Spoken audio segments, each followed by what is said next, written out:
on a souvent justement encouragé sur ce genre de match-là les dirigeants à penser à ce genre de solution-là. Toujours est-il qu'on est encore à la fin de l'été. C'est un match de barrage. Effectivement, tu l'as dit tout à l'heure, il y a eu beaucoup de déboires lors de ces tours de barrage pour nos équipes françaises sur ces dernières années. C'est un petit peu comme si, dans la période un peu compliquée que traverse le club, on s'était un peu tous resserré les coudes. Les gens qui sont venus au stade pour un match qui n'est qu'un barrage de Ligue Europa, il y avait du monde. L'équipe a présenté un beau visage et les joueurs ont répondu présent. Parce que si pendant toutes ces années, on a essuyé ces humiliations à la fin août dans ces tours de barrage, je ne rappellerai pas les équipes lamentables contre lesquelles nos clubs sont tombés. Bordeaux l'année dernière déjà. Bordeaux l'année dernière, tu fais bien de le dire, effectivement. En Vidéoton. C'est aussi parce qu'on avait l'impression, non pas forcément qu'on était moins fort que ces équipes-là, mais c'est parce que tout simplement, on se demandait si les mecs étaient réellement concernés, s'ils comprenaient ce qu'ils étaient en train de faire. L'année dernière, en sortant d'un tour de barrage comme ça, l'OM est allé jusqu'en finale. Et c'était une magnifique aventure.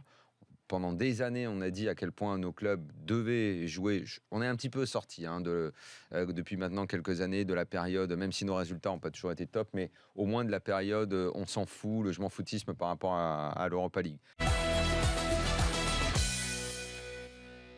Camano, c'est quand même une très bonne période pour lui et c'est quand même un gars qui a fait il y a 2 ans, j'avais bien aimé sa saison.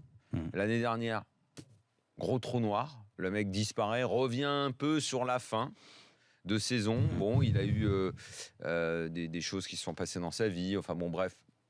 Je crois même qu'il faisait partie des joueurs qui avaient soutenu Gourvenec dans ses malheurs et notamment dans son limogeage. Là, il revient cette année. En fait, c'est presque comme une recrue. C'est comme si c'est un mec qui revient un petit peu de nulle part parce qu'il avait été un peu oublié dans l'effectif bordelais. Et je le trouve bon. Et là, ce soir... mais c'est quand même incroyable d'oublier un joueur comme ça. Alors, je te dis pas que c'est... Mais l'année dernière, il n'a pas joué. Enfin, on peut considérer que c'est un peu comme s'il n'avait pas joué. Et comme quoi, ça joue l'entraîneur qui arrive, le rapport que tu peux avoir avec lui. Et il avait un bon rapport, lui, avec Gourvenec. C'est ça. Non, mais je te parle de Poyet. Depuis que Poyet est arrivé, ce que je veux dire, ça a été vraiment le début du trou noir pour Camano. Et là, il se relance là, avec ce bon début de saison. Et surtout, depuis que Poyet est parti, Bédouet, il lui confie les clés un petit peu d'un point de vue offensif. Mais à gauche, comme Kalou à droite, les deux joueurs sont des joueurs percutants. Moi, Kalou, c'est une vraie recrue. Ouais, je l'avais bien aimé sur le il premier. était là et on l'avait presque mis à la cage.